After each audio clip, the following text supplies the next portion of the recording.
singular que vivemos requer um esforço coletivo para que a escola, essa instituição educadora centenária, se reinvente.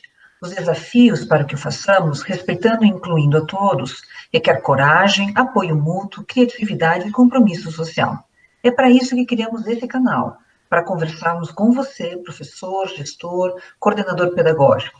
O coronavírus impactou nossas vidas em todas as direções. As escolas estão fechadas. O tema da nossa conversa de hoje é os desafios pedagógicos de educar em tempos de pandemia. E para conversar conosco sobre isso, a nossa colega Andréia Moraes, do Programa de Pós-Graduação em Educação. Olá, Andréia, obrigada por estar aqui conosco com essa conversa de hoje. Olá, professora Cláudia. Meus cumprimentos a você e a todos os professores e professoras. É um prazer participar desse momento, dialogando sobre educação, mais especificamente educar em tempos de pandemia, olhando para os desafios pedagógicos que encontramos nesse atual cenário, que imersões estamos vivendo, como e com que desafios estamos nos mobilizando para pensar os processos educativos. Ao iniciar esse diálogo, eu gostaria de destacar alguns elementos que lhes são contributivos dessa reflexão.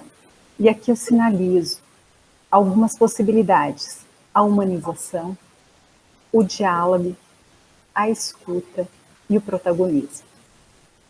Inicialmente, para esse nosso momento de conversa e diálogo, cito uma frase do professor e educador Paulo Freire. Ele nos diz: não se pode encarar a educação a não ser com o que fazer humano. Que fazer, portanto, que ocorre no tempo e no espaço, entre os homens, uns com os outros. Então, enfatizo, em tempos de pandemia, que possamos fortalecer a humanização, o respeito e o compromisso com as pessoas. Nesta sequência também, trago um recorte de uma fala do professor Antônio Novo, que recentemente proferiu, no mês de abril, uma live sobre docência em tempos de pandemia. E ele nos diz: temos que atuar, pois, na emergência dessas situações. Temos que atuar com o que temos, com as soluções que temos em mãos, que certamente não são as ideais, mas são as soluções possíveis em tempos de crise, em tempos de pandemia e em tempos de emergência. Na sequência, ele segue sua fala reiterando: temos que aprender com esta crise. E esta crise está a nos trazer aprendizagens imensas. Temos a aprender mais a cada dia do que às vezes aprendíamos durante um ano antes da crise. Temos que nos fazer presentes, temos que nos reinventar em prol do compromisso social. E essas reflexões aqui proferidas pelo professor Antônio Novo nos faz refletir em inúmeros momentos, em inúmeras contingências das nossas vidas. Com tudo isso que estamos vivendo, que estamos acometidos, que a sensibilidade, a escuta e o diálogo tem espaço também para o acolhimento, o respeito e a trajetória de vidas. Vidas, pessoas, protagonismos, famílias em tempos de isolamento, nos tornando mais solidários.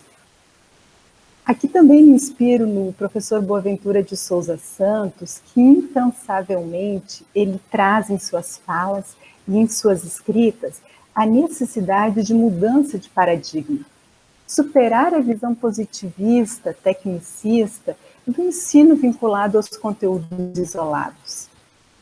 Acolher o paradigma emergente, pensando sobre o movimento do conhecimento prudente para uma vida decente. Livro publicado pelo professor Boaventura de Souza Santos.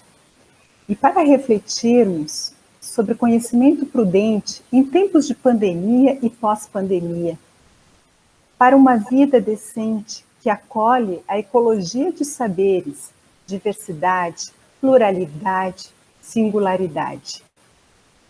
Educar, uma palavra forte, complexa, desafiadora. Educar na dimensão da investigação, educar na dimensão da pesquisa, possibilitando o estudo e análise de problemas presentes no cotidiano dos estudantes, no cotidiano dos professores, no cotidiano da escola, no cotidiano da sociedade. Que possamos, nesse cotidiano, trabalhar com as dimensões educativas, com as dimensões pedagógicas e científicas. Momento propício para que professores e estudantes se movimentem, se mobilizem para aprender juntos. E o estudante, sendo um sujeito ativo, proativo e protagonista, colabora com o fortalecimento da autonomia nos processos de aprendizagem. E como ficam os processos metodológicos de uma aula com este cenário todo? Certamente os processos metodológicos não são e não serão mais os mesmos em tempos de pandemia e em tempos de pós-pandemia.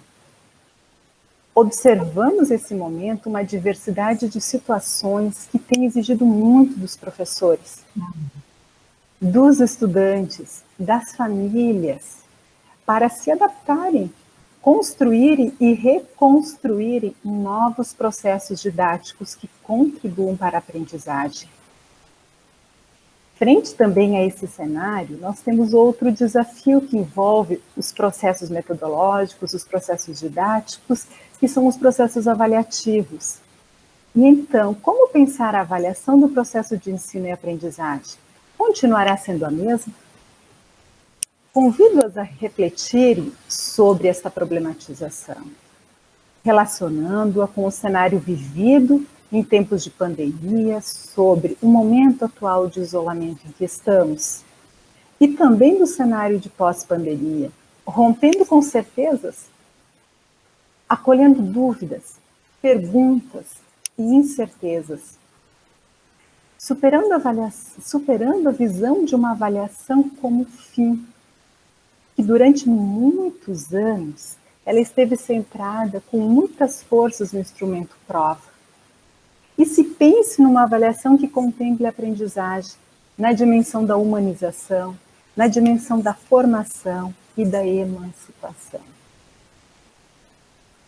Frente a este cenário também, que possamos superar a visão de uma docência individualizada. Temos forças coletivas, que possamos superar a visão e os desafios pedagógicos, trazendo o elo que nos fortalece, que nos une, que prima pela qualidade docente, pela valorização da docência, e como diz Antônio Nova, firmar a nossa profissão e o nosso reconhecimento pela docência. Que os desafios pedagógicos sejam um elo para nos fortalecer e nos unir, que possamos fortalecer o elo das relações com as famílias, com a escola e com a sociedade. Mobilizados pela ecologia de saberes construídas em redes, teias, tramas, tecnologias, por cores e sons, por silêncios e falas, por escutas e diálogos, por gestos e exemplos, por registros e escritas, por transformarem a informação em conhecimento, possamos potencializar sentidos e significados para a vida. E aí eu finalizo com um recorte do poema proferido pelo professor Paulo Freire, nosso educador, que ele nos diz: escola é lugar que se faz amigos. Não se trata só de prédios, salas, quadros, programas, horários, conceitos. Escola é, sobretudo, gente.